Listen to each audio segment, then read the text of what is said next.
praise, honor, and glory to Yahweh, Bahashim Yahweh Shai, Wahar Kodash. In Hebrew, that would be the name of our Almighty Heavenly Father, Yahweh, and that's to the name of His only begotten Son, Yahweh Shai, who is our Lord and Savior, and also the Holy Spirit, which is called the Rakakadash. Also, double honors to the elders and apostles of Great Millstone for teaching us His truth. Honors to the brothers that's pushing His truth, risking their life and freedom to do so. And also honors to the hopeful elect. The 1/3 of our people that's to turn it back to Yahweh Bashim Yahweh Shai during these final moments so that He will have mercy on us in this time of judgment. So we back with another lesson through the power of the Holy Spirit. This is going to be Real Talk number 17. And this will also be titled, She That Is My Enemy. And that's a passage from Micah chapter 7, verse 10. She that is my enemy. But we're going to go ahead and let this video play. I got about 15 minutes. And pretty much here, the so-called black woman and also the Hispanic and Native American woman, y'all been brainwashed by Esau. And that's mainly the 2/3 of our women. The 1/3, they know their place as a woman. They know they're a weaker vessel and they need the man. But the rest of our women, they feel empowered by Esau's society. And not only that, they feel like they're equal to a man and also feel like they're above the man in most cases, which they about to have a rude awakening, when there's lawlessness and chaos in the streets. But this woman here is going to talk about how Esau set up our women for failure. And she may be in his truth. A lot of the stuff she says is biblical, which is why I recorded this entire video. And I'm not going to stop her. We're going to let her talk all the way through. And we're just going to touch on a lot of the things that she said and bring it out with the scriptures. And this is a wake-up call for our women. It's going to be a rude awakening if y'all don't come back to the understanding first that is truth and who you are. So, with that being said, we're going to let this video play. Black women don't know when they have been dealt a losing hand, when they played that hand, lost with that hand, and now needs to stop playing and stop acting like they didn't lose with that hand. What hand am I talking about? I'm talking about feminism, but I'm also talking about the specific way in which Black women carry feminism. All of the misandry that go with it, all of the little, quote unquote, little things. What we not gonna do, how we not gonna act right, taking pride in not being wife material, taking pride in not being feminine, taking pride in not participating in the upliftment of our people, taking pride in not supporting our families, not supporting our husbands, not supporting our children, taking pride in being especially selfish, taking pride in, doing you and to the exclusion of everyone and not caring about it, taking pride in not being good people, taking pride in being just these obnoxious, blind, I don't see nothing but me type of people. And we don't know when we've lost. We don't understand at all the entire situation that we're actually in right now as a group of women. The situation that we have been maneuvered into and willingly maneuvered ourselves into because we thought it was a position of power.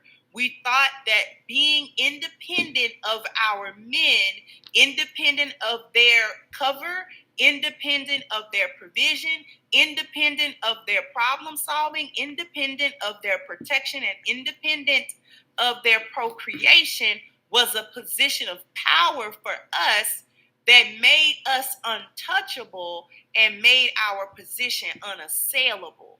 And that has been the furthest thing from the truth because it assumes a few things, or it has to It has women assuming a few things. And this is probably the dumbest part of all of it. That Black women, in order to see our position as one of power, as one of, we are independent of our men and therefore we're okay, is to assume that everything that we see as normal, the life that we live every day, is unchangeable by any factor. See, it's rooted in the belief that the way we live our lives, our way of life, is always dictated by white people and white men in particular whom you respect. And you have also bought into his God complex. Black women as a group have bought into white man's God complex. Him telling you that he control everything and he's in power and he's this and that and third, when even he know he not, you believe it. To the extent that you do not believe, you believe he has control over natural things too. See, what Black women never think about is, what if a natural disaster hits where she lives or hits America? What if it was even worse than what it was? What if we were still in a complete lockdown where no one could work?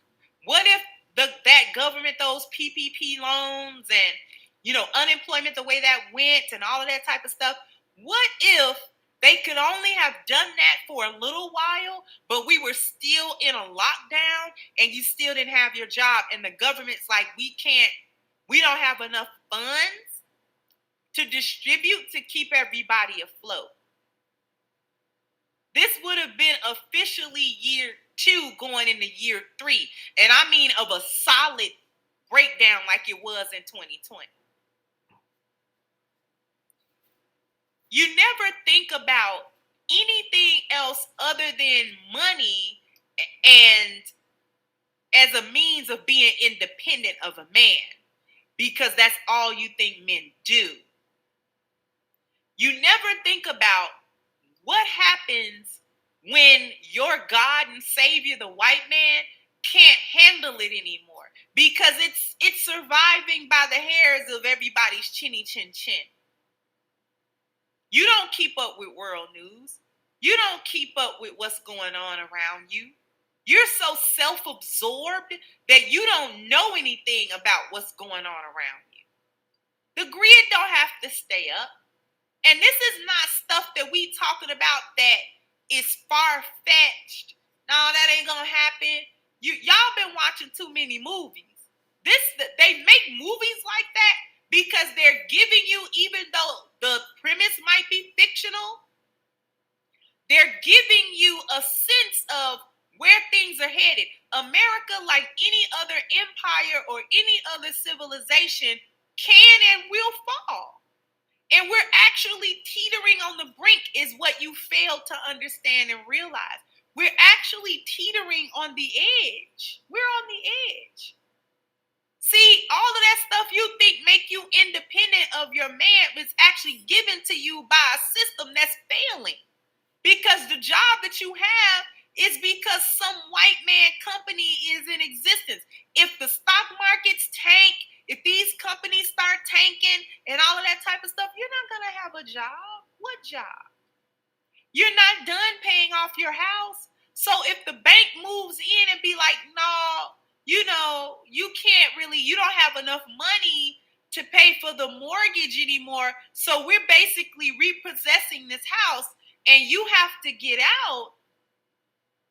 Or this food shortage really hit, the supply chains are still iffy. That's why a lot of times when you go in these stores, they don't necessarily be having what you want. They're not completely empty, but all it takes is somebody to sneeze on the supply chain again, and it'll be completely broken at that point. What do you do when you can't go to the store on your own? You never think about what happens when you become an old person. What happens then? You never think about your level of vulnerability in this world, being a woman typically with children that are school age, that are still dependent on you. And you don't think about it because the safety of this world, and you attribute that safety to the efficiency, the knowledge, and the leadership of white men and their power structure. But that structure is dying. This is why I'm saying y'all don't know when y'all lost. They handed you a doctrine that would make you vulnerable at all times. You black women will be used as bartering chips in the case that this economy really failed, because you don't have men to protect you. You don't have men. And you don't want men, and you alienated yourself away from men. Buying into this feminist doctrine and not getting married and not acting right in your marriage, and you know what I'm saying, and all of these other things that we talk about day in and day out. We talk about all this stuff, but I need y'all to really think about it in a more global fashion. It's not just the interaction one-to-one or on a panel and you can forget about it. No, y'all aren't thinking about the big picture, and that was actually one of the ploys of feminism. That was actually one of them. To make you so selfish, so tunnel vision, that you wouldn't be able to see any other thing. To make you so selfish and self-absorbed that you wouldn't be able to use the little bit of foresight that women actually have to say, wait a minute, this isn't looking good. This don't look right. Why am I actually alienating myself away from black men? Why am I doing that? Why am I really doing this? You never stop to take a moment to think why you were doing that. You were just doing it because white people told you to do that. And that's really the real issue. It has been black women, not black men, that have been the handmaidens of white supremacy. Let's get that straight.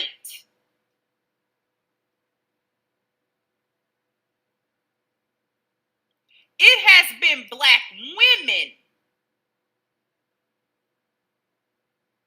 who have been the handmaidens of the white supremacist, white survivalist, lost cause power structure. And they have been proudly doing it, knowingly doing it for quite some time. Miss Cynthia G.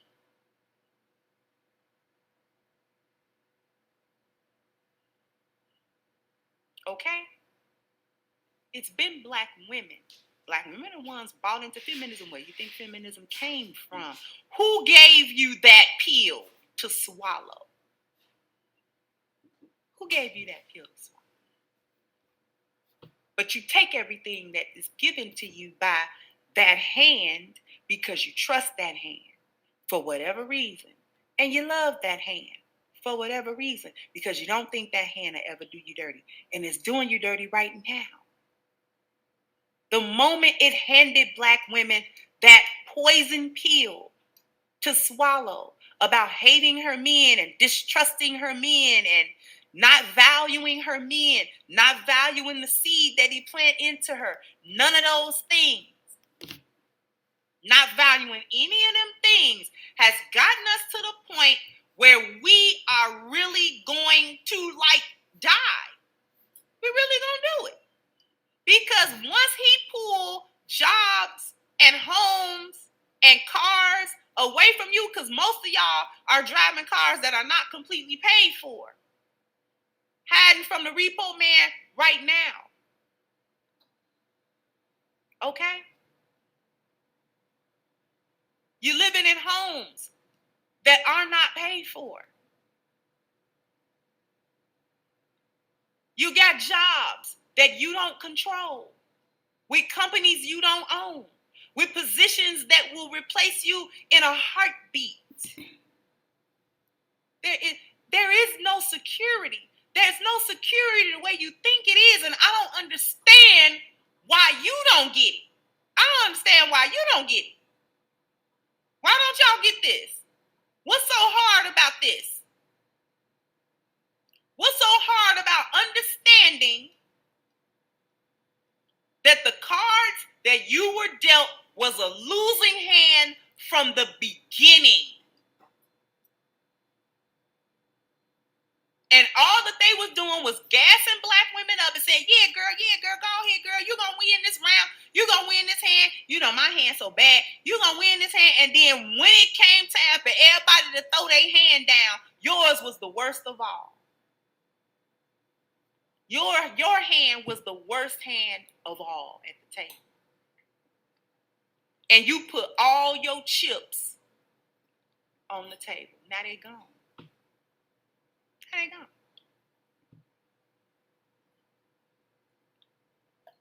You thought he would take you with him, but he not. He jumping out the plane with the only parachute available. There was one parachute, and it was white men, white women, black men, and black women. And we could have took the parachute had we stuck together as black men and black women. But no, he convinced you that when it came time to jump out this plane, he was going to save you and not even his woman. And when time came, he snatched that parachute, put it on, and when he got ready to jump, he grabbed that white woman and jumped with her with that parachute.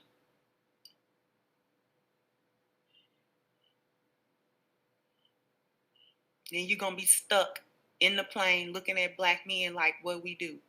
What we do now? What we going to do now? What we going to do? You mean what you going to do?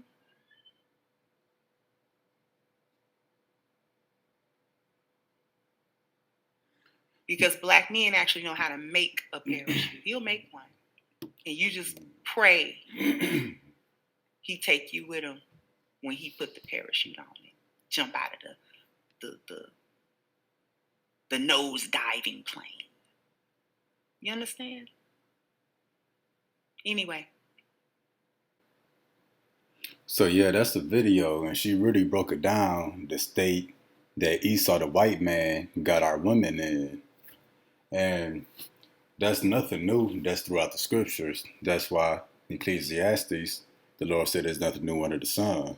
Our women, the so-called black women and the rest of the nation, Hispanic and Native American women, you know, sort of always been a thorn in our side. And the earliest account of this is in the book of Genesis, the 3rd chapter with Adam and Eve. So we're going to bring this story out real quick. We're going to read verse 1 through 13. Now the serpent was more subtle than any beast of the field, which the Lord had made. And he said unto the woman, yeah, hath God said, ye shall not eat of every tree of the garden? And the woman said unto the serpent, we may eat of the fruit of the trees of the garden, but of the tree which is in the midst of the garden, Yahweh hath said, ye shall not eat of it, lest ye die. Neither shall ye touch it, lest ye die. And the serpent said unto the woman, for God do know that in the day ye eat thereof, then your eyes shall be opened, and ye shall be as gods, knowing good and evil. And when the woman saw that the tree was good for food, and that it was pleasant to the eyes, and the tree to be desired to make one wise, she took of the fruit thereof, and did eat, and gave also unto her husband with her, and he did eat. So yeah, that was a story of Satan and Eve in the book of Genesis. Eve will represent the so-called black woman today, you know, our women of the nation of Israel. And the serpent will represent the so-called white man. And as we break this down and read through this, you know, Eve was to obey the word of the Most High and her husband. And that's why the serpent went to Eve instead of going to Adam. He figured he could sweet talk and seduce Eve and pretty much get her to go against the word of the Lord. That's why when we go back up to verse 3, it says, and he said unto the woman, Have God said, ye shall not eat of every tree of the garden? And the woman said unto the serpent, we may eat of the fruit of the trees of the garden, but of the fruit of the tree which is in the midst of the garden, God said, you shall not eat of it, neither shall you touch it, lest ye die.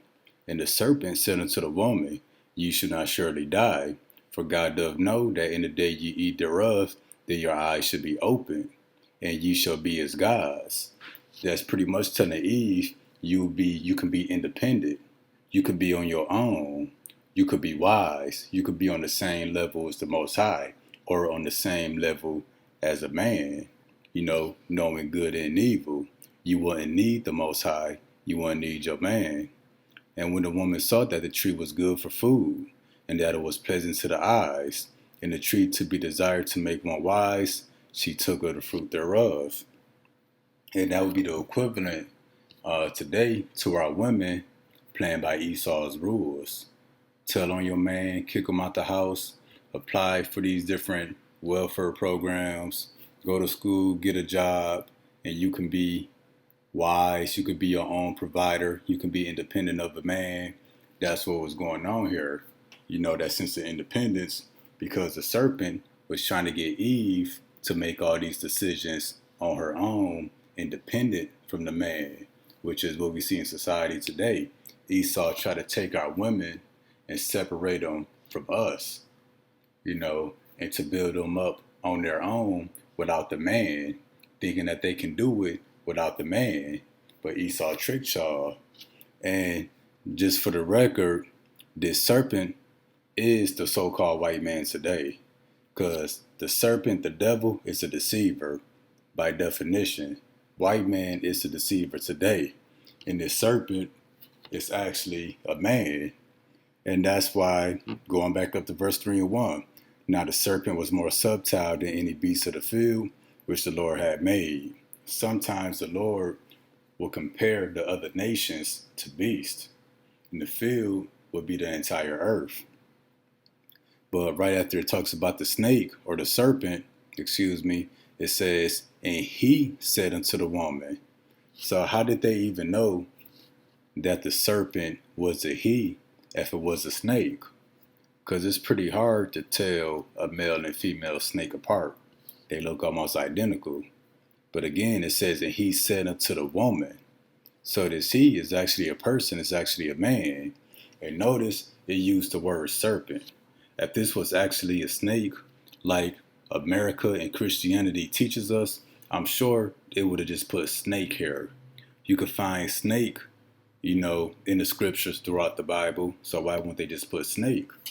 But when you look up the definition of serpent, of course, you go figure, you got snake.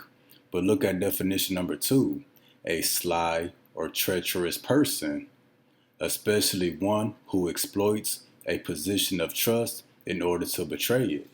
So yeah, that's why it says the serpent was more subtle than any beast of the field, meaning this man was more sly, more sneaky than any other man in the earth. And that's what would be the white man today. That's why we say the white man comes from Satan, because he's that sly, treacherous person who exploits the position of trust. He got Eve to trust him, and now it's her downfall. She went against the commandments of the Lord. And then not only that, it caused the downfall of Adam, because he ultimately went against the commandments of the Lord. Because Satan wasn't trying to make Eve fall. Satan was after Adam, which would be our so-called black men today. We ultimately are the sons of Adam. And the serpent figured that he could make Adam fall by going through his woman, to make his woman sort of turn against him and go against the law, statutes, and commandments that the Lord gave them. He figured if he could make the woman fall, he could lead the man to fall. And that's what Esau, the so-called white man, is doing today. He's getting our women and sort of turning them against us and making us fall all over again. That's why the women, usually turn us in, get us locked up, child support. They think we're the enemy, but it's really the so-called white man. And what proves that the serpent was the enemy of Eve, because if anybody tries to get you to go against the law, statutes, and commandments of the Lord, they automatically become your enemy. So the moment that that the serpent said, ye shall not surely die, that serpent became an enemy to Eve. But Eve didn't recognize that serpent had became her enemy, because what? The serpent was that treacherous person that exploits a position of trust in order to betray it. So the serpent gained the trust of Eve, and then the serpent, which would be the so-called white man today, will get the trust of our women to betray him. And they're going to find out about this betrayal through Jacob's trouble, when our women find out what kind of position they really in. So one thing she said is that our so-called black women don't know when they've been dealt a losing hand. And that would be feminism, that's pushed by the so-called white man onto our women. And feminism is pretty much empowering the women, without the presence of a man. That's why she say all our women take pride in not acting right, talk about they're not going to do this, they're not going to do that. They prideful, they selfish, not feminine, and they also blind to reality. And she also said the so-called black women don't know what situation they in. And that's true, because they thought they was in a position of power and independence. That's why they say, I'm independent, I'm a bad bee, I don't need no man, I got it on my own. They feel like they can do everything a man can do. And Esau deceived them into thinking that. But, they thought they could be independent from the so-called black man, that they can go without our protection, our provision, our problem-solving skills, because that's some of our core qualities, problem-solving and protection. And the cover, just the presence of a man to begin with, prevents a lot of trouble with our women, but they don't see that. But the so-called black women, thanks to Esau, the so-called white man, they think they untouchable. And now they think they on the same level as us, as the man, and some of them think they above us. And that's our first scripture, Isaiah 3:12. As for my people, the children of Israel, the Negroes, Hispanics, and Native Americans, children are their oppressors. The children will be the so-called white man. That's why they throw a fit when they can't get their way. That's why they shoot up stuff and blow up stuff that stuff don't get their way. And women rule over them. Yeah, that's why feminism is pushed heavily throughout America. That's why the face of America is the Statue of Liberty, because women rule over us. Yeah, the government and the military and the president, they might be men, but they got women tendencies. They all soft. They ain't no real man. That's women ruling over us. And that's why all our men becoming soft and not masculine. Now they call being masculine toxic. They got a phrase, toxic masculinity, but they don't got the phrase toxic femininity, or however you say it. So being a man is toxic in today's society. O my people, they which lead thee cause thee to err. Who lead us? Our oppressors, the so-called white man, which are the children, and the women, they rule over us. They cause us to err, to err from the scriptures, to go off path, go off track. That's why it says, and destroy the way of thy paths. We on a path to destruction as long as our oppressors and long as women rule over us. And women ruling over us don't have to be a physical woman. It could be a soft man. That's why all our men is growing up soft. They putting makeup and eyeliner on. They ain't got no ounce of muscle on them. So they would be included in this category of women as well. And the so-called black women don't realize that power they have is dictated by Esau. Everything that the black woman has power to do is given by the so-called white man, which is false power, which can be easily taken. And that's why when we go back to the scriptures, let me continue in Genesis 3:7. And the eyes of both of them are open, and they knew that they were naked. They sewed fig leaves together and made themselves aprons. And they heard the voice of Yahweh walking in the garden in the cool of the day. And Adam and his wife themselves hid themselves from the presence of the Lord amongst the trees of the garden. And the Lord, Yahweh Bashim Yahweh Shai, called unto Adam and said to him, Where art thou? And he said, I heard thy voice in the garden, and I was afraid because I was naked, and I hid myself. And he said, Who told thee that thou was naked? Hast thou eaten of the tree, whereof I commanded thee that thou shouldest not eat? And the man said, The woman whom thou gavest to be with me, she gave me of the tree, and I did eat. And the Lord said unto the woman, What is this that thou hast done? And the woman said, The serpent beguiled me, and I did eat. Now that word beguile literally means deceive. So again, the serpent is that sly or treacherous person. So Esau, the white man, go all the way back to Esau, but also go all the way back to Cain, which go all the way back to the serpent in the garden, which was that sly, treacherous person. So yeah, the serpent beguiled our women. They deceived them, thinking that they could be without their men, the so-called black man, the Israelite man. Because the serpent telling Eve she could be his God, knowing good and evil, opening her eyes, that was a sense of power that Eve was promised by the serpent. And that's what the so-called white man is doing today. It promised our women a certain sense of independence and power, that she could be as a man. She could be wise and smart and successful as a man, on the same level as a man, as she, just do what he say. And Eve did exactly what the serpent said, which is what our women is doing today. And also, our women, they believe that the white man controls everything because they think that stuff is just going to be forever. It's some stuff that the white man ain't going to be able to help that's going to come to pass, stuff spoken of in the prophecies. And that's why the sister said, well, if a natural disaster hit, yeah, because like Hurricane Katrina, when it was flooded and everything was being destroyed, people was looting, stealing food, breaking in each other's houses, and stealing stuff.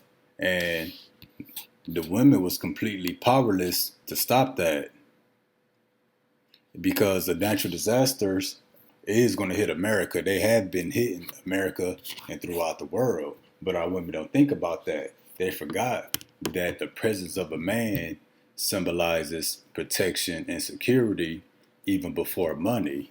A man doesn't symbolize money. It symbolizes protection. And not only that, a man can be resourceful, problem solving.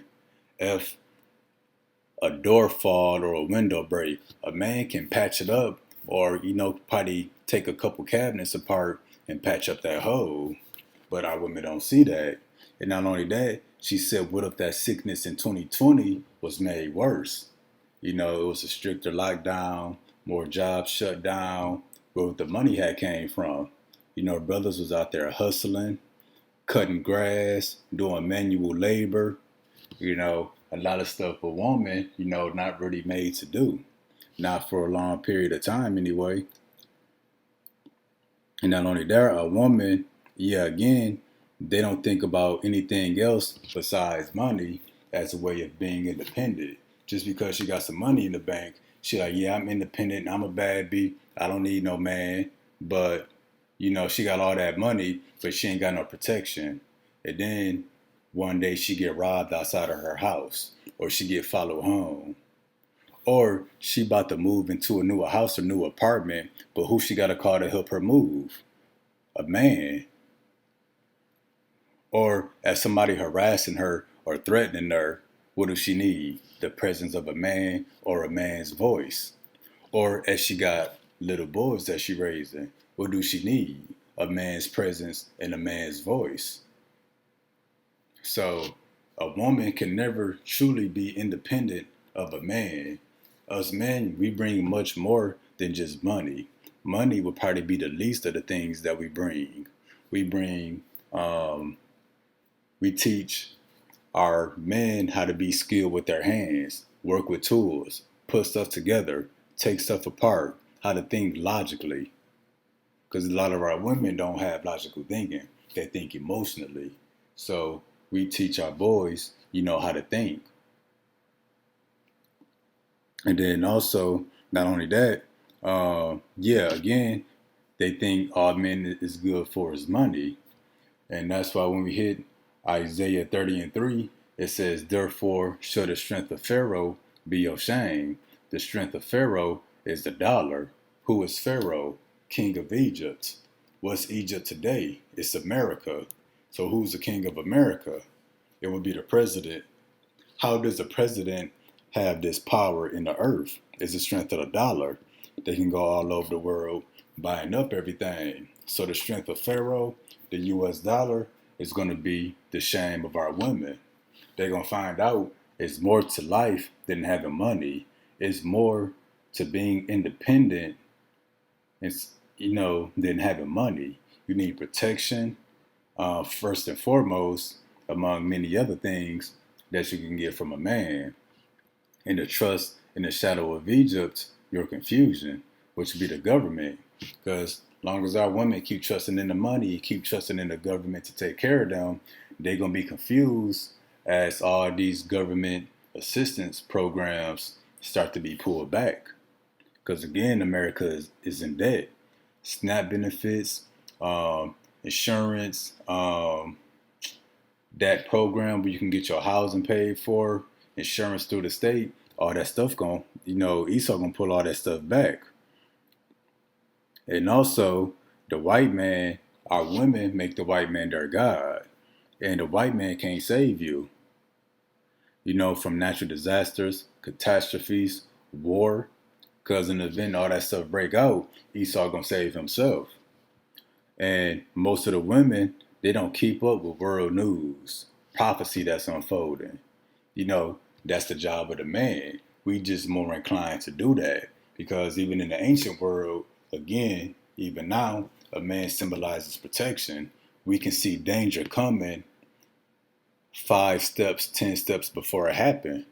That's why a woman, sometimes she say a man being too hard, being too paranoid. But let's say we see some strange guys walking down the street. A woman that think is okay, she can wave, ask for help. A man gonna be like, nah. But that's a poor example. But a man, we see danger coming before it becomes an actual threat. And that's the man being a watchman, meaning he watching out for danger. And that's why the Lord told us he made us watchmen to watch out for danger. That's why we prophesy the things that we see coming, to the world. And to watch world news, stuff in politics, key points in history, that's all prophecy. That's what men do. And it wasn't given to women to be able to be a watchman, to watch out for danger, to keep an eye on world events, and see how prophecy is unfolding. The women wasn't given that type of wisdom. That's why when we read Job 39:17, because God hath deprived her of wisdom. That's not wisdom of the world, it's wisdom of spiritual things. Neither hath feet imparted to her understanding. So it's a certain level of wisdom and a certain kind of understanding that women just won't have. Because like a lot of our women in La La Land, they don't realize the world is a dark, dangerous, and evil place. Those of our women think the world is their playground or is their fantasy land. And the world is really the complete opposite. But our women ain't got the wisdom or the understanding to realize that. Not only that, Most of our women too busy into themselves to pay attention to world events, to pay attention what's going on overseas, to pay attention what's going on in politics. The only time our women care about what's going on in the world or in politics if it involves women rights or women benefits or how it may benefit their children. You know, them getting more child support, more stimulus check. Oh, single mothers can get an added bonus on their tax return. That's the only time a woman cares about what's going on in the world. And also, like we say, a lot of our women think the earth is la la land. They think it's a fantasy world because all the stuff they see in movies, they think is fictional or they think it's fake just because it's in a movie. Not knowing all that stuff can happen and all that stuff in the movie, as we see in the future in 2022, ain't far fetched. You know, all that stuff is very possible to happen and will happen. And America can and will fall. And women fail to see that. They don't realize that everything that they can do, everything they see, won't be here forever. Because again, they think the earth is their Barbie playhouse. They see themselves as a Barbie and they living out their fantasy. They living out their dream. And the earth ain't none of that. And they gonna find out as, you know, prophecy unfolds. That's why the Lord said in Isaiah 32:9, rise up, ye women that are at ease. Hear my voice, ye careless daughters. Give ear unto my speech. Rise up, meaning wake up. Wake up the women that's at ease, that's chilling, that's in this carefree mindset. You know, women often say, well, you got to look at the good in people. Or they often say, everybody got a little bit of good in them. And it ain't true. And also, women also say, oh, that guy was really cool. That guy is really friendly. And then you getting raped or you done got drugged. Just because a man talking nice to you or complimenting you don't mean he nice or mean he cool. And that's why the Lord says, what did he say? Because Yahweh have deprived her of wisdom, neither hath he imparted to her understanding. That's why we say a man is a watchman. We watch for danger. We can see things coming 10 miles down the road. We could see that weirdo saying nice things to you. And then we're like, hey, baby, get away from him. Like, what you talking to that man for? And then they get mad at us. Say we being controlling. We being too strict. We think everybody out to do something wrong. But then again, you getting raped, or you get your purse and credit card stolen, or you getting followed home, or you get drugged, or you get murdered. That's the kind of stuff that happen. Because our women are at ease. They're in this carefree mindset, thinking everybody got some good in them, or everybody nice, or everybody cool. Well, when we read the story of the serpent was what? Let's bring it back out. Was exploiting a position of trust in order to betray Eve.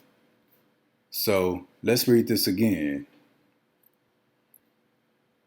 And the woman said unto the serpent, we may eat of the fruit of the trees of the garden, but of the fruit of the tree which is in the midst of the garden, God hath said, ye shall not eat of it, neither shall ye touch it, lest ye die.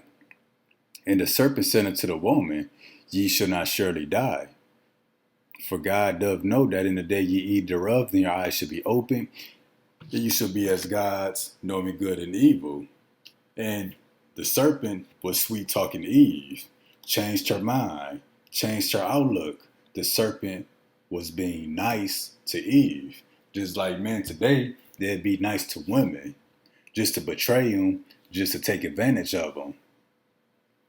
And that's our women. They get taken advantage of all the time on all kind of levels. It don't even just mean on the physical level, but you know, a lot of times, you know, that's what it lead to, especially in these times of trouble that we coming into. So just because a guy being nice to you or he's conversating with you, don't mean he a good guy. It don't mean he friendly. It don't mean he cool. Because the serpent was friendly. The serpent was cool. The serpent was saying what the woman wanted to hear. That's the oldest trick in the book of Genesis. And a lot of our women, they get taken or they get seduced by a man being nice to them, telling them what they want to hear. They get taken by that. Yeah, again, America is falling and our women don't see it. So let me finish this again. Rise up, ye women that are at ease, meaning wake up, hear my voice. How do you hear the voice of the Lord? You hear the Lord's voice by listening to his prophets. I think that's why Hosea 10 and 12 says, I have surely spoken by my prophets. So you hear the voice of the Lord by listening to the man of the Lord that carried this 100% testimony of Yahweh Ba'Shem Yahweh Shai. Ye careless dollars, you carefree. You think everything will be here tomorrow. You think the world not a danger place. Or a woman to get mad and leave the house, go for a walk at night, be talking to strange men. You know, a lot of our women talk too damn much anyway. That's the problem. They talk to any and everybody, especially men, because going back to the story of, the serpent and Eve, Adam wasn't in this conversation. The serpent done had a whole conversation with Adam's wife, who is Eve. Now, it's a lot more to the conversation than this. The Lord is just giving us key points to learn from. But this wasn't a quick conversation. The serpent had to convince Eve over a period of time. It might have been days, weeks, or months, but he finally got through to her. Because when the serpent said, he sent it to the woman, yeah, have God said ye shall not eat of every tree of the garden? Now, why was that the serpent's opening statement? He couldn't say, hey, how you doing? Or this, and that. He said, did God say you can't eat of every tree of the garden?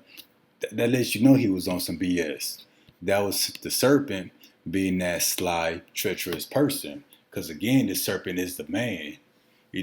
Ultimately, where Cain, Esau, and the Edomites come from today. And that was his opening statement. And then the woman said to the serpent, we may eat of the fruit of the trees of the garden, but of the fruit of the tree which is in the midst of the garden, God has said, ye shall not eat of it, neither shall ye touch it, lest ye die. Now Eve then gave the serpent the whole rundown. Eve could have told the serpent, like, why you worried about it? It's none of your business. I shouldn't be talking to strange men. Well, if you want to talk to me, you need to talk to my husband. Or she could have said, before I eat of this tree, let me talk to my husband first. She talking to a whole stranger right here.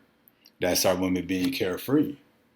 Because women to do that, they'll openly talk about their business or their personal life, not knowing that man is being a sly and treacherous person, gathering information to see what he can use to manipulate you, to take advantage of you. And that's our women. Because again, you see the serpent then go talking to Adam. Same thing today. You had these weirdos, they go talk to a woman, but a lot of that stuff they don't try with no man. But again, that's our women being carefree. So hear my voice, ye careless daughters. You hear the voice by hearing the man of the Lord. Give ear unto my speech. What is the Lord's speech? It's the scriptures spoken through his men, his servants, the prophets.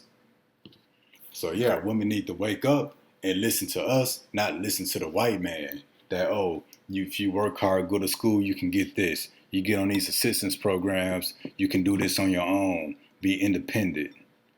You don't need a man, this, and that. Man, our women got to drop all that. And then the sense of independence that our women have is given by a system that is failing. Yeah, because you get government assistance. Let's say you don't, all right, let's say, you on food stamps, you get paid housing, reduced housing. All right, you get child support. You're not independent. That's why the key word in child support is support. You being supported. You're not independent.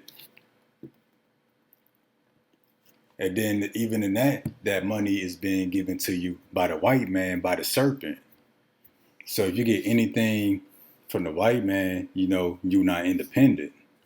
Because again, that sense of independence and power you have is given by a system that's failing.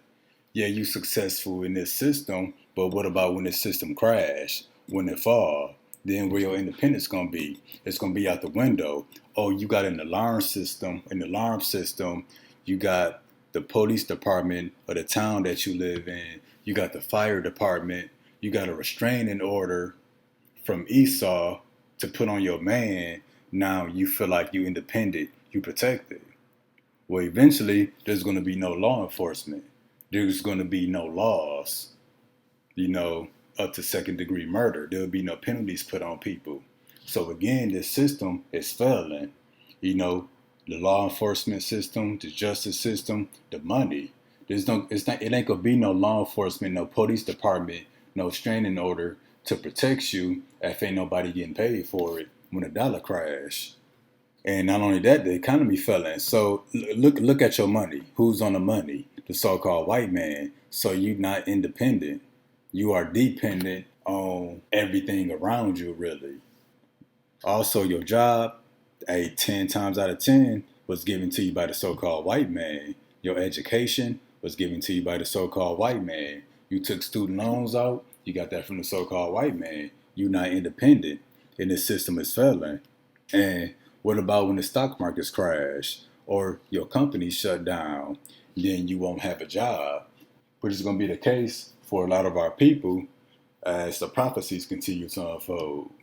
And that's why Isaiah 19:15 reads, "Neither shall there be any work for Egypt." Egypt is America. And I know I go to this often, but let me pull this back out.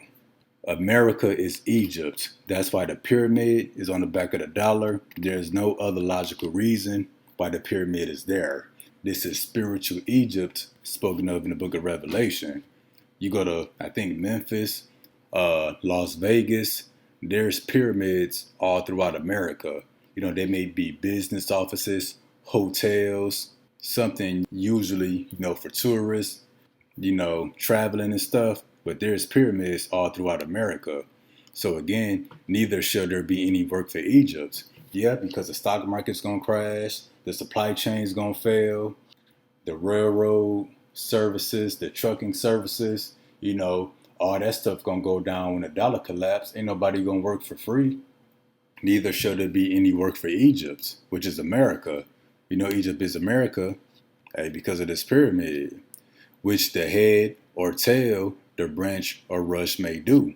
Who's the head? The so-called white man. Your CEOs, presidents, supervisors, all that BS. Who's the tail? It would be us, the people who work under these people.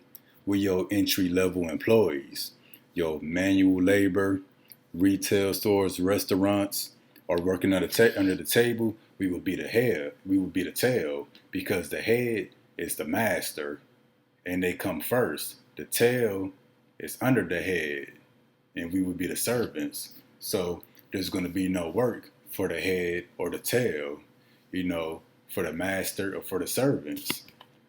In that day shall Egypt be like unto women. Just talking about you American man. This is that day where our man is like unto women. Y'all soft, y'all feminine, y'all can't change a tire, y'all can't kick down a door if y'all need to. Y'all don't know how to make a weapon out of anything. Y'all don't know how to get out the this sense of comfortability y'all got. Y'all gotta sleep with cucumbers on your eyes. Y'all gotta have a soft bed. Y'all be wearing robes and flip-flops. They like unto women. And it shall be afraid and fear because of the shaking of the hand of the Lord of hosts, which he shaketh over it. So as the prophecies unfold, our men gonna get more and more terrified. And a lot of these soft men are women like. And it's kind of weird because a lot of our women, they like other women now. They woman line with a woman. That's against the script. That's against the scriptures. And not only that, women that lie with women, they like these soft men.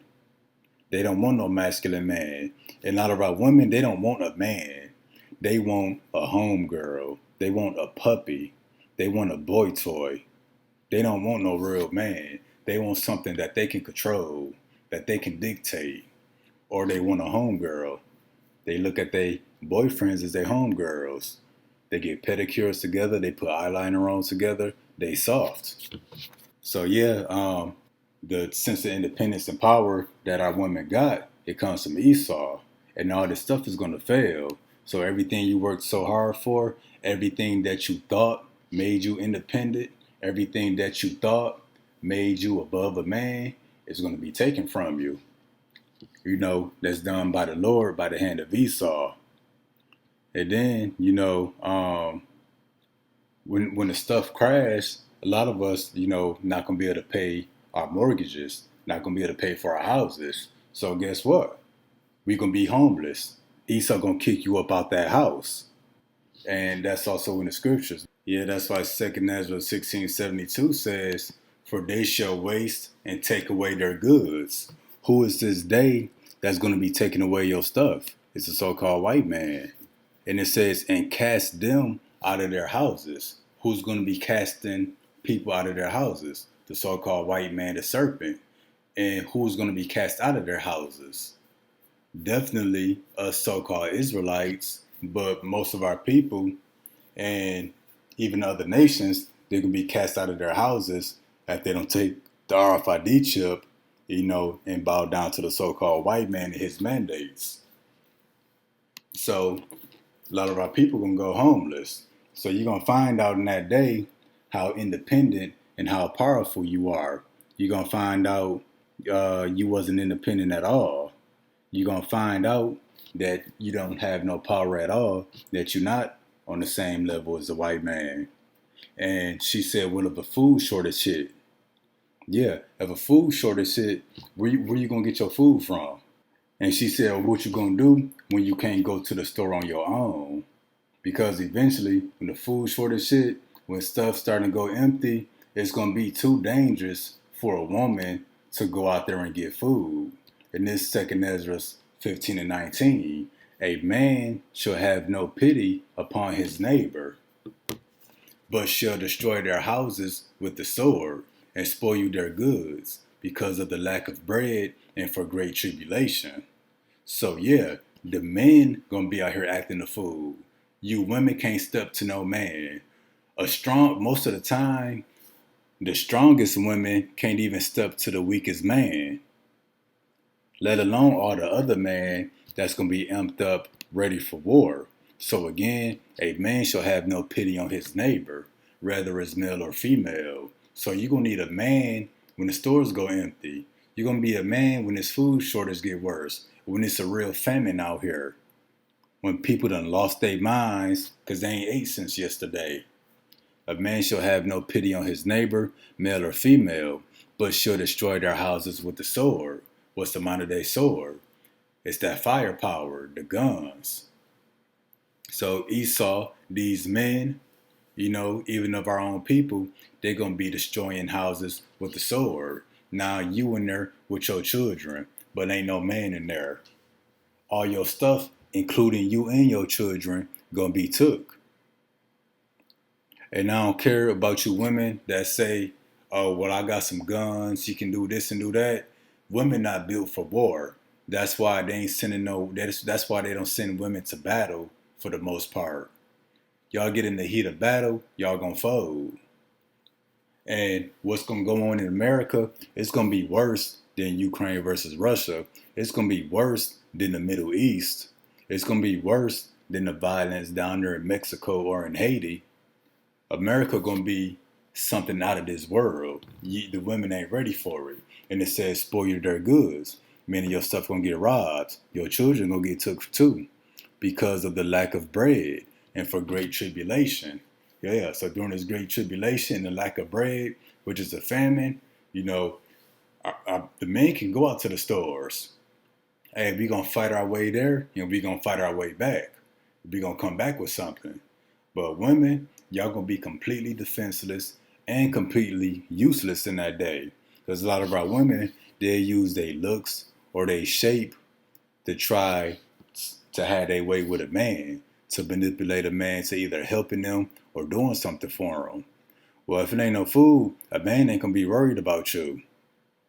When the water go out, you ain't gonna be able to take a shower or hook yourself up. So well, y'all gonna be stank and you're not gonna look your best.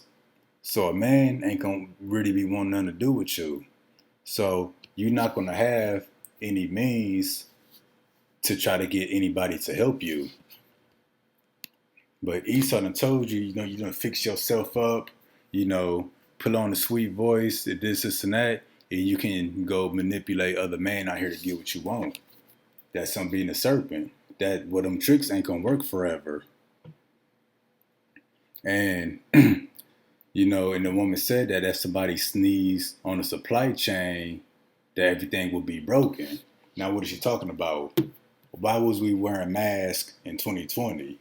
That illness. So pretty much saying if another illness happened, and they shut down everything again, these supply chains gonna be completely broken. So we pretty much one disaster away from America falling. So that's then that this system set up by the white man is really fragile. Because again, we one disaster, one illness, one sneeze away from everything shutting down again, from everything going empty again, to us being on another lockdown and wearing masks. And that's also in the scriptures. That's why when we read 2 Kings 18 and 21, now behold, thou trustest upon this staff of this bruised reed. When something is bruised, that means now it's fragile. What's a staff? It's your support system. And that would be America's infrastructure, her economy. That would be the staff that people are trusting on. And this staff is bruised, meaning it's broken, it's fragile. So let's continue. Now behold, thou trustest upon the staff of this bruised reed, even upon Egypt, on which if a man lean, it will go into his hand. So yeah, this system is broken. It's so broken, so unstable, it's gonna fall. Then what happens when you fall on something? It pierces you. Like when you get a splinter or get cut with glass. That's why when we continue it reads, on which if a man lean, it will go into his hand and pierce it. That's an RFID chip because the system is falling, it's fragile. It's a couple disasters away from being completely broken. And once it crash, if you leaning on this system too hard, you're gonna crash with the system that the white man set up. And you won't be able to function without this system. And if you trust it on this place too hard, when they bring in that savior, that RFID microchip, you're going to go right along and get it. That's why it says, even upon Egypt, America, on which if a man lean, you trust it on this place too hard, it will go into his hand and pierce it. So is Pharaoh, king of Egypt, unto all that trust on him. So anybody that trusts in America or trusts in the president or the government, they're going to get their hand pierced. And then when we continue with the notes, women don't think about the level of vulnerability they in as a woman. They don't realize, they're the weaker vessel and that it's really a man's world. And the only reason that a woman can go out and about and do as she pleases is because Esau's system is somewhat still in effect.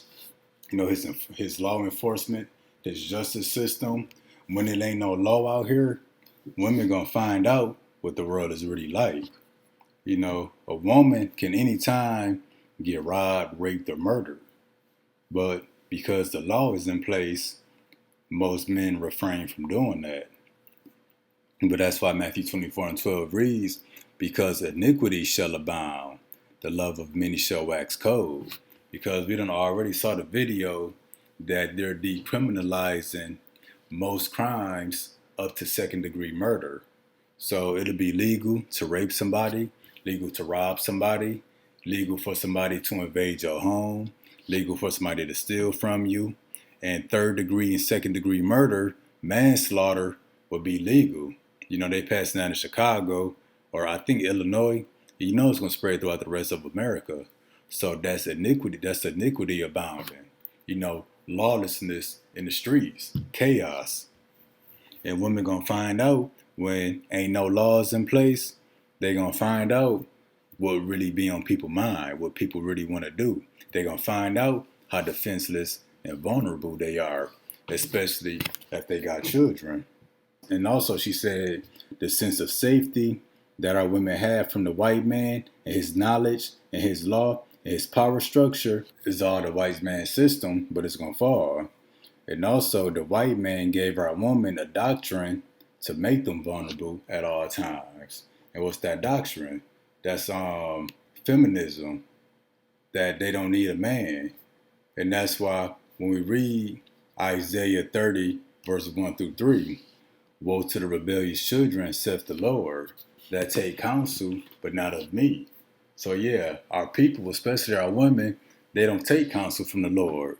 They get counsel, help, protection, guidance from the so-called white man and his system. And that cover with a covering, but not of my spirit. Yeah, covering is a protection. They feel like if they call Esau's court or law enforcement, they feel like they can be covered.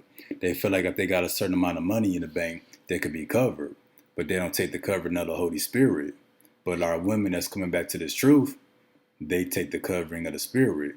That they may add sin to sin, that walk to go down into Egypt and have not asked at my mouth. So they go to America, they go to the white man for help, but they don't ask anything of the Lord to strengthen themselves in the strength of Pharaoh.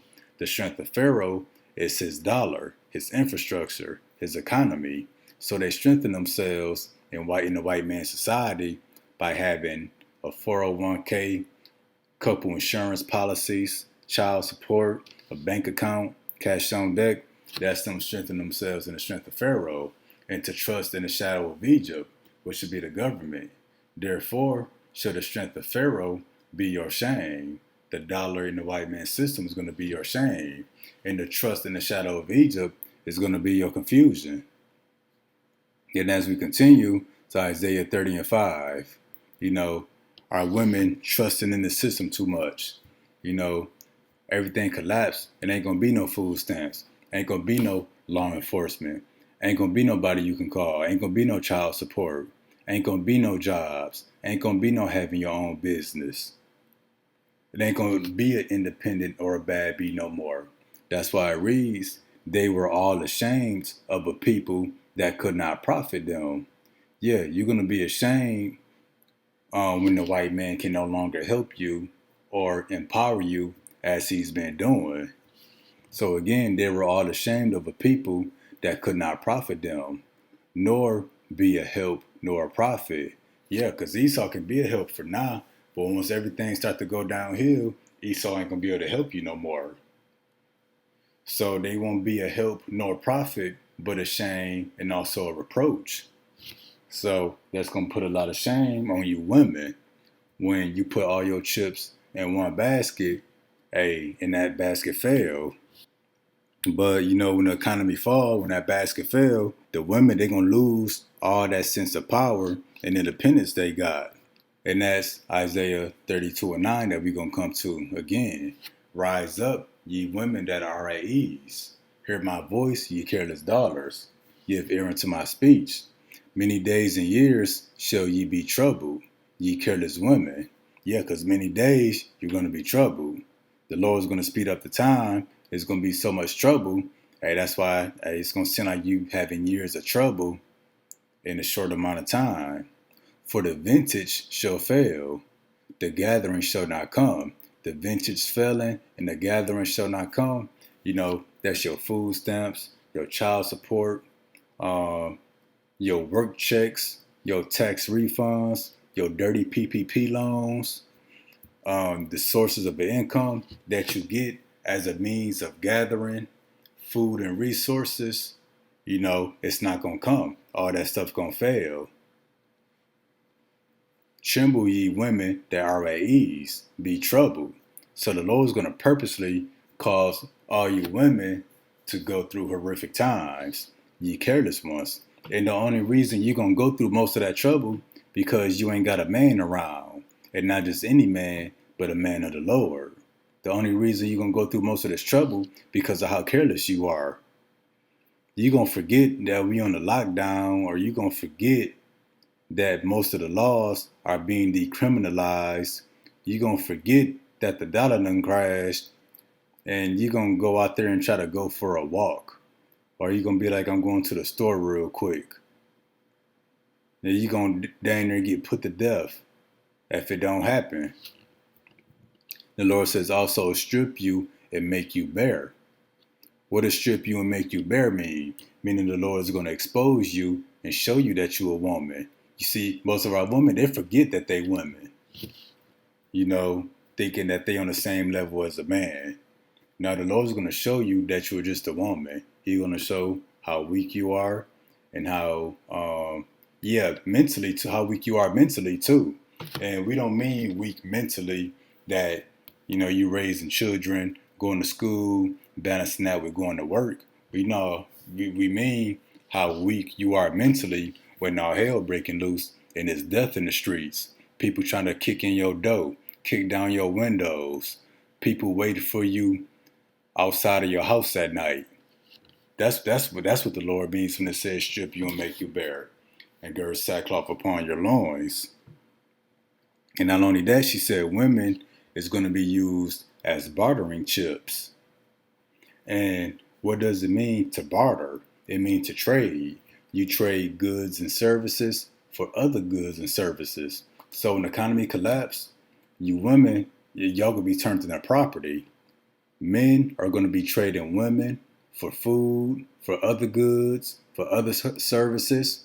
They're going to be selling women. They're going to be making women sell themselves for various things. So it's a saying that, you know, when anarchy, you know, happened, women and children, you know, they the first ones to go. And they're going to go through all that because they got no man to protect them. Even a man of the world. But that being a hot girl, being a bad bee, that feminism doctrine that blinded our women from the bigger picture that the white man was trying to do. And the white man was trying to divide and conquer. Divide the so-called black man from the so-called black woman to break up our family structure so he could conquer us. He figured that if the man ain't in the picture, he could conquer our people. And that's why usually he locked us up behind bars, got us in the streets, hustling for money. Then we get killed. That's keeping a man out of the family. They even do that with Yahweh Shai. They'll tell you he got a mother, but they don't tell you he got a father named Joseph. That's them splitting up the family structure. And also to make the woman and child defenseless and make our women turn on us. Because all of our women, they turn on us. You know, they turn us into the white man. You know, a lot of it is the curses, but the extra part of that would be the white man being a serpent, feeding our women the fruit of lies. You know, going back to Hosea 10 and 13, which we're going to get out in a minute. And our women, they separated themselves from us with the help from the so-called white man. And that ain't right, according to Yahweh Bashem Yahweh Shai, because he made us to be together. That's why he gave Adam Eve. And she said that the black woman has also been a handmaiden of white supremacy, meaning that the white man has been using the so-called black woman to bring us down. That's why this real talk is titled, She That Is My Enemy Shall See It. And that's in the scriptures. So let me get Micah chapter 7, verse 7 through 10. Therefore, I will look unto the Lord. I will wait for the God of my salvation, for my God will hear me. This will be the elect. That's why we part of this spiritual gathering. Rejoice not against me, O mine enemy. When I fall, I shall arise. And this is Micah talking. Micah represents the so-called black man today. We have fallen, but we are rising because we're coming back to this truth. And right now, when he says, when I sit in darkness, the Lord shall be a light unto me. We sit in the darkness. That's in America. The lies, deceit, and misinformation pushed by the white man. But the Lord, this truth through the Holy Scriptures, is being a light to us. I will bear the indignation of the Lord because I have sinned against them. That's us, under the curses because we sinned against the Lord until he plead my cause and execute judgment for me, until the Lord get us out of our captivity. He will bring me forth to the light, to this truth, and I shall behold his righteousness. Now this is verse 10. Then she that is mine enemy shall see it, and shame shall cover her, which said unto me, where is the Lord thy God? Mine eyes shall behold her. Now shall she be trodden down as the mire of the streets. So when it says she that is my enemy, this is talking about the so-called black woman, because the white man has brainwashed and seduced our women to be our enemy. And that's why the sister said that the white man has used the black woman to be his maid in white supremacy. And let's show that our own women being our enemy ain't nothing new. Because again, we got to go back to the book of Genesis. Because what did the Lord tell Adam and Eve not to do? Not to eat of that fruit. Now as we read verse 6 again, and when the woman saw that the tree was good for food, and that it was pleasant to the eyes, and the tree to be desired to make one wise, she took of the fruit thereof, and did eat, and gave also unto her husband with her, and he did eat. So after she ate it, she gave it to Adam. So the moment she gave it to Adam, she became his enemy, because she got Adam in trouble with Yahweh Ba'ashem Yahweh Shai. That's why when we roll down, when it says, and Adam and his wife hid themselves from the presence of the Lord, it says, and the Lord called unto Adam and said unto him, where art thou?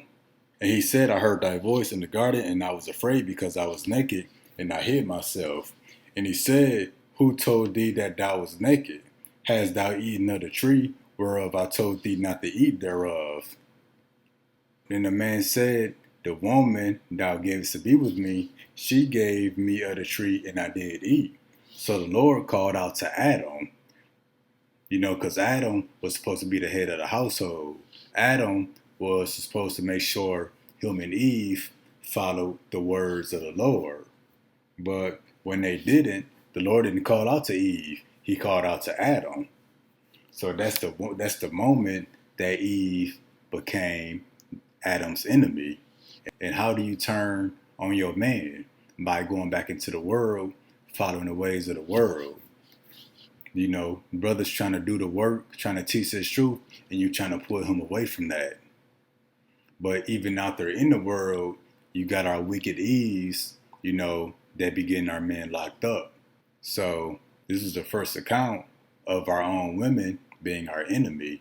And even in the book of Job, what did Job's wife tell Job? You still retain your integrity, curse God and die. So the moment she told Job to curse God and die, she became Job's enemy. Because she could have made Job sin against the Lord, just like Eve made Adam sin against the Lord. So that's why when we go back to Micah 7:10, then she that is my enemy shall see it, which would be our women, our so-called Negro, Hispanic, and Native American women, the women that have turned on us because of the so-called white man that don't believe on us.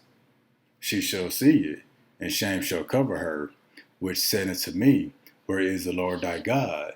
That's pretty much what Job's wife was saying to Job. Where your God now? Or your God not helping you now? He's still cursing you? Pretty much mocking Job.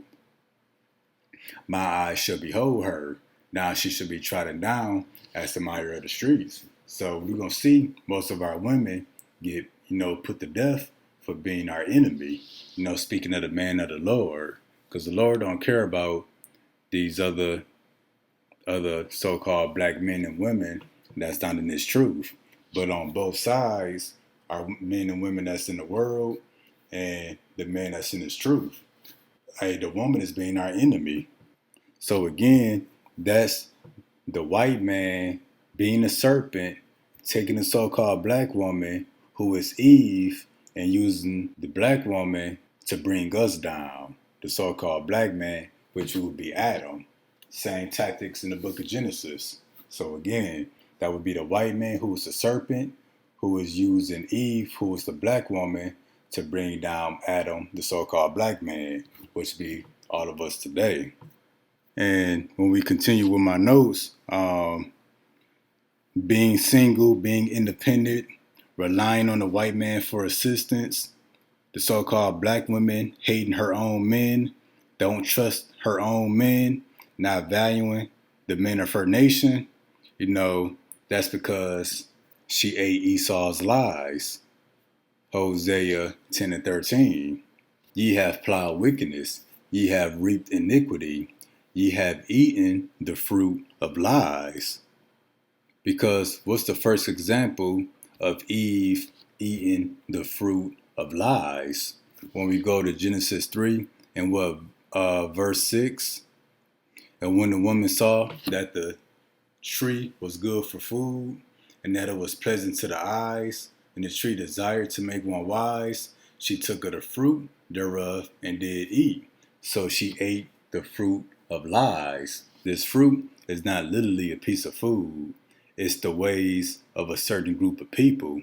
And the Lord pretty much wanted Adam and Eve to not follow the ways of the world. So she ate that fruit that was her following the ways of the world. And because what? Calling yourself Mexican, African American, that's following the ways of the world. That's the fruit of lies. Esau told you that you was that stuff. The Lord never called you none of that. That you can eat pork and catfish. That's the fruit of lies. And how do you eat the fruit of lies?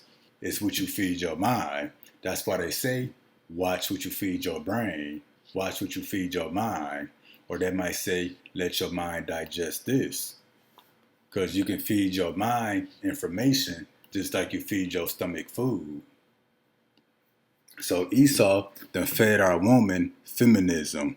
He fed our women, you could be single, be a bad bee, be independent. You don't need a man. You can do it on your own. You can hustle from the bottom and get to the top and be in power. That's the fruit of Esau's lies that he fed our women.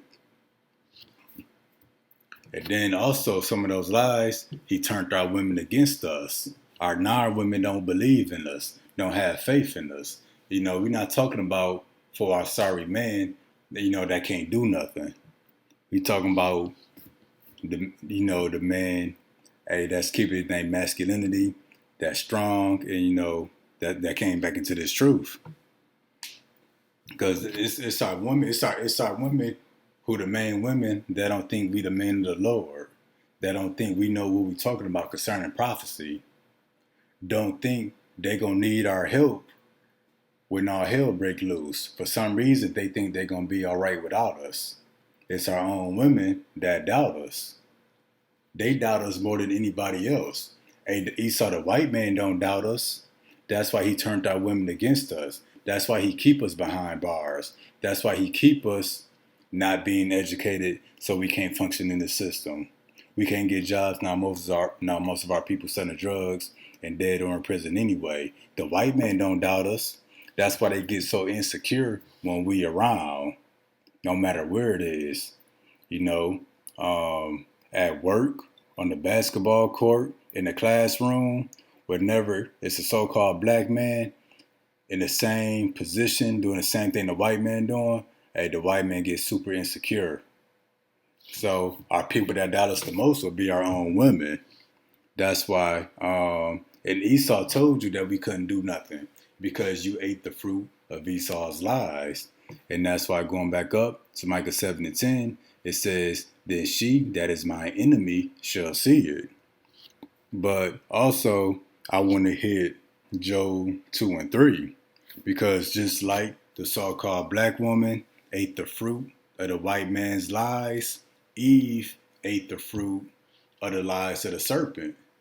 So the book of Genesis, and even now, our women ate the fruit of the lies of the wicked. They got brainwashed. So Job 2 and 3, a fire devoureth before them, and behind them a flame burneth. The land is as the Garden of Eden before them. Now that's the focus here. Now this is actually going into the destruction of America, that America will sort of be a paradise, never been touched by war before her destruction. That's why it's as the Garden of Eden. But also, what did you have going on in the Garden of Eden? You had the serpent tricking our women. You had the serpent deceiving our women to bring us down. And that's what's going on in America today. Our women trusting in the serpent just like Eve trusted in the serpent. And that's going to be to our shame, because after that, the woman found out she messed up. Her trying to be independent of Adam, be on a level as a God, being wise, knowing good and evil, her eyes being open. That's our women today. They think they can be successful, powerful, strong as a man, more money, have a high place in society without a man. But she gonna find out through Jacob's trouble that Esau lied to her, and she do need a man. But that's why America is as the Garden of Eden. Just like the serpent was working with Eve to bring down Adam, the white man is working with our so-called black women today to bring us down. And again, that's why our women don't believe we the man of the Lord. They don't even believe it's a such thing. But they believe in a CEO. They believe in a supervisor or a manager. They got respect for them. They listen to them. But when we speak to them of spiritual things, they ain't got no time for us. So again, that's why it says she that is my enemy. That's why it says the land is as the Garden of Eden before the destruction. Because again, you got the serpent, which would be the so-called white man today, all up in our women's ear, feeding them lies, telling them make-believe stuff. And a lot of times, that's why they go against us. Now, I got another video I'm going to show real quick. It's real short, because some of our women starting to get it. Like the sister that was in the red, I don't know how deep she is into the truth, but it sounds like she got it. Our women, that's part of the 1/3 of the elects, they got it. And you got women that's not outside, that's not necessarily in this truth, but they starting to get the big picture. And it's a little funny part at the end that one of the brothers added, but we're going to let this play real quick. And I've been enjoying this soft girl era that I'm going through. I've never been able to be a soft girl. I'm so And that's our women. They're like, ah. And now I'm just like, and then when I lower my voice and I need to be taken seriously and handled delicately, and I just look, and I'm like, baby, look, I'm not okay. I need this. I need you. I get whatever the fuck I want. Who told me to be aggressive? This is crazy. See, the aggressiveness coming back out of her now. The mold tendencies coming back. But she get it. She said that pretty much she just lower her voice, pretty much be a woman, she can get what she want. And that's why she's saying, who told her to be aggressive? Who told her that she had to be that way to function in the world? Who told her that she had to be aggressive to make it? We didn't tell her that. It was a so-called white man. Now we're going to play this from the beginning, and I want y'all to hear the ending. And I've been enjoying this soft girl era that I'm going through. I've never been able to be a soft girl. I'm so and now I'm just like, and then when I lower my voice and I need to be taken seriously and handled delicately, and I just look, and I'm like, baby, look, I'm not okay. I need this. I need you. I get whatever the fuck I want. Who told me to be aggressive? This is crazy. The serpent told you to be aggressive. Yeah, so she found out it's easier for her just to act like a normal woman. And that's funny, the brother said the serpent told you to be aggressive. Hey, because that's in the scriptures. Eve said the same thing. And we're going to show that real quick. Verse 13. And the Lord said unto the woman, what is this that thou hast done? And the woman said, the serpent beguiled me. So yeah, the serpent deceived her. Because yeah, let's play that one more time because that part was funny. I get whatever the fuck I want. Who told me to be aggressive? This is crazy. The serpent told you to be aggressive. And that was one of our brethren that added that part at the end, that the serpent told her to be aggressive because the serpent beguiled her, saying that you need to be aggressive to get what you want.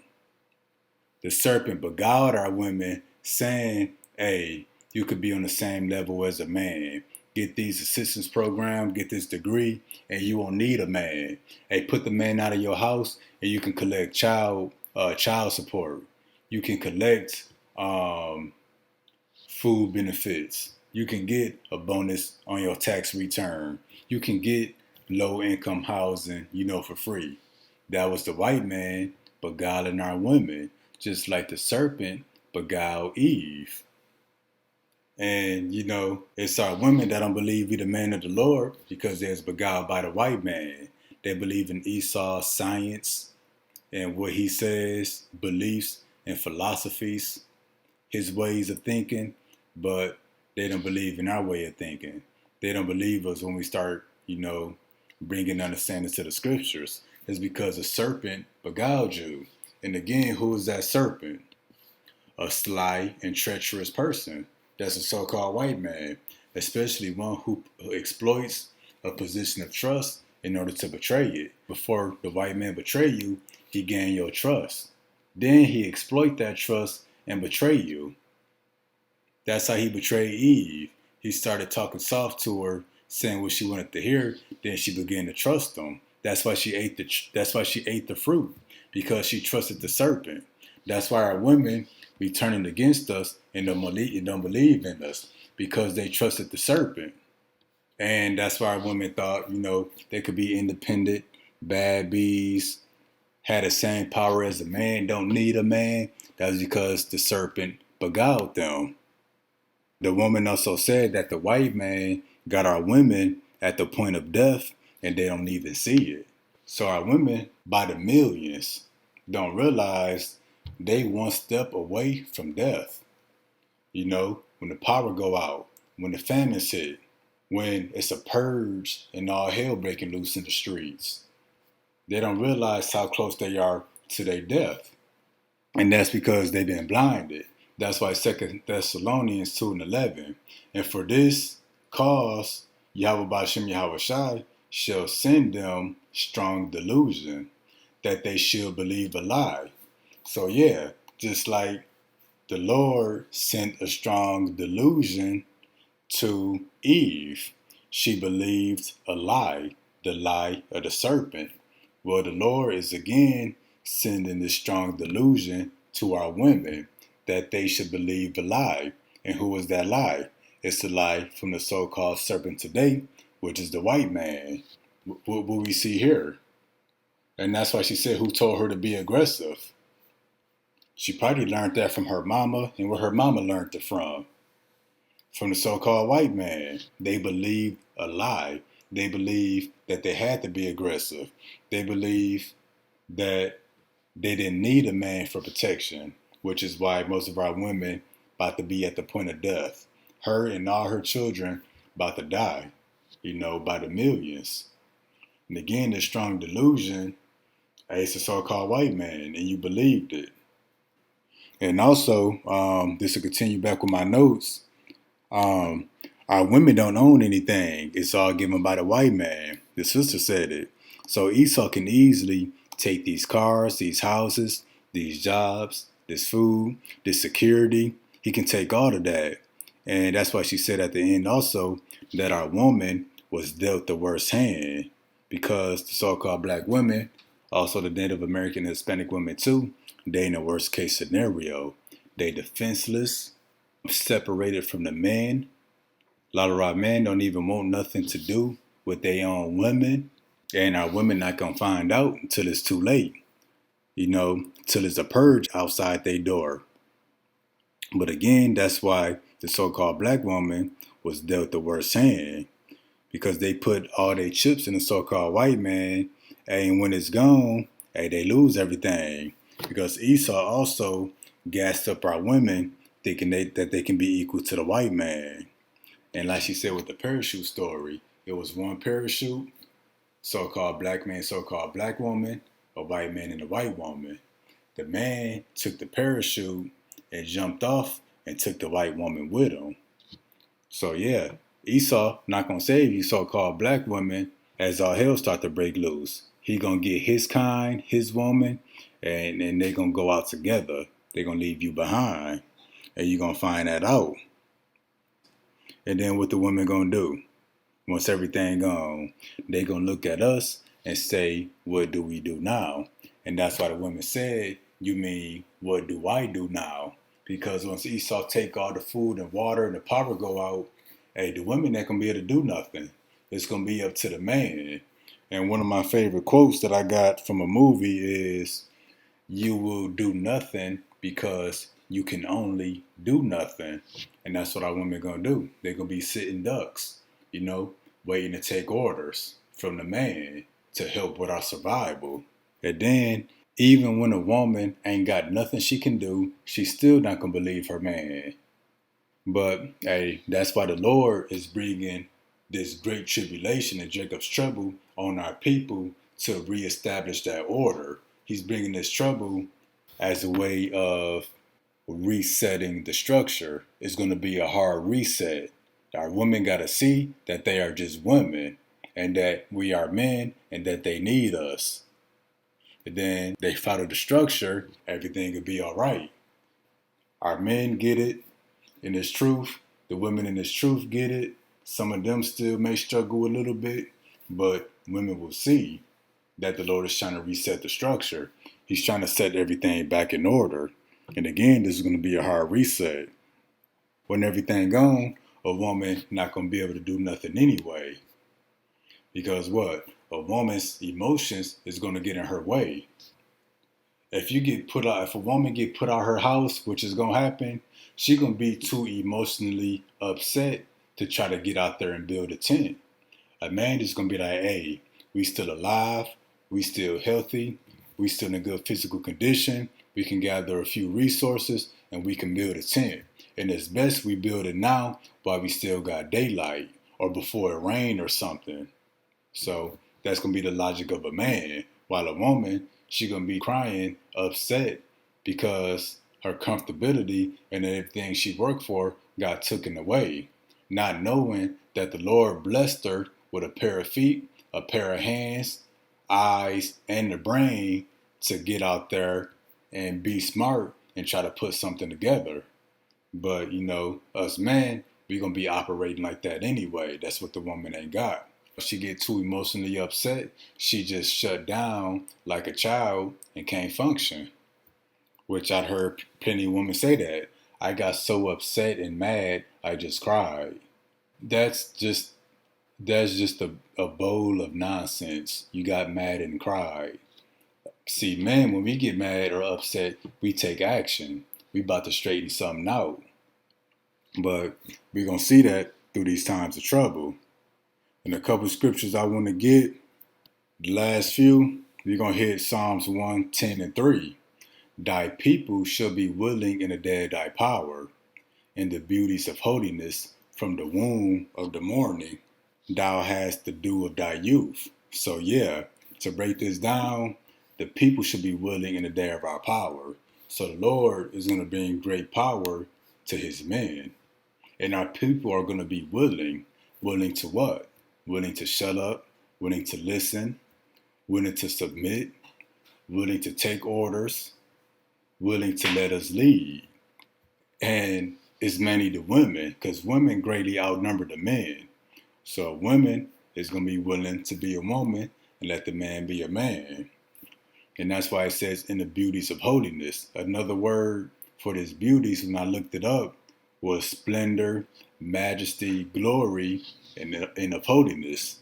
So our women is going to be willing in the day of our power, in our honor, glory, and majesty of Yahweh Ba'ashem Yahweh Shai from the womb of the morning. Thou hast to do a thy youth.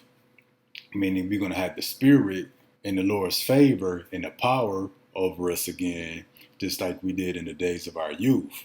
We'll be going back to the ancient world when the Lord first established us as a nation, like Samson, Joshua, David, and all the mighty men of Israel.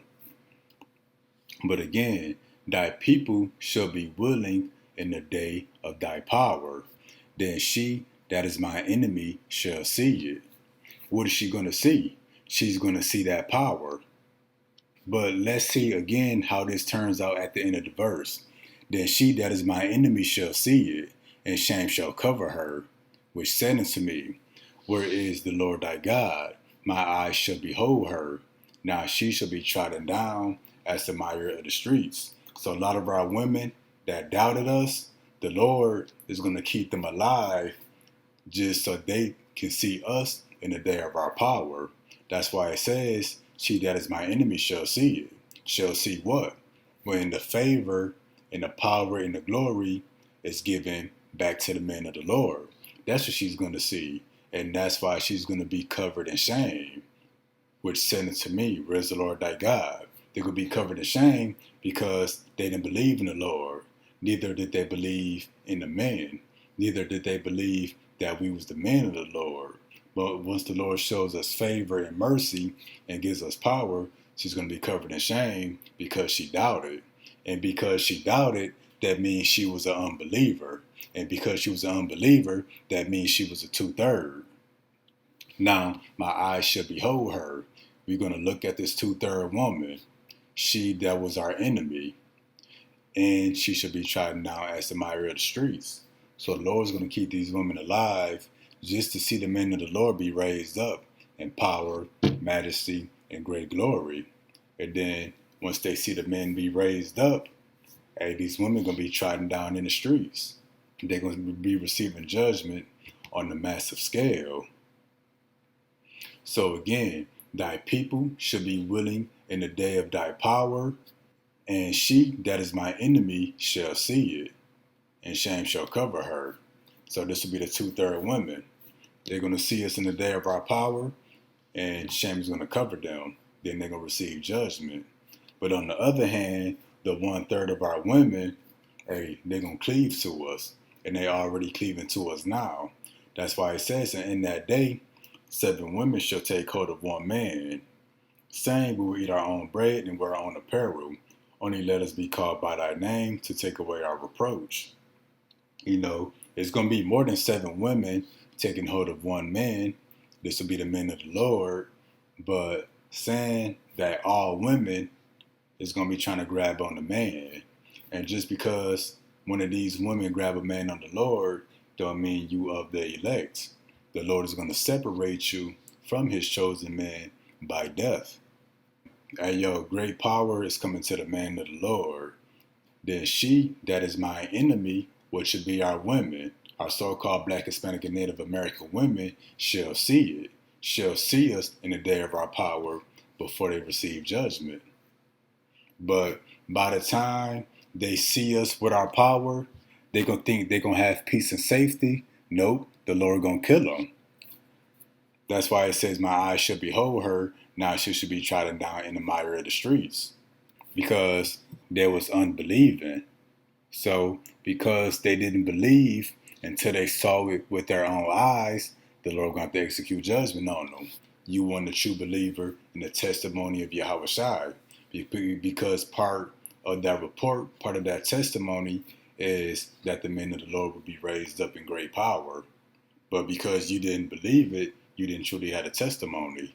So again, then she that is my enemy shall see it, shall see that we the men of the Lord, shall see us in great power, and shall also see that she's just a woman and she needs a man, but a man of the Lord. But that's Real Talk 17. Till next time, Shalom.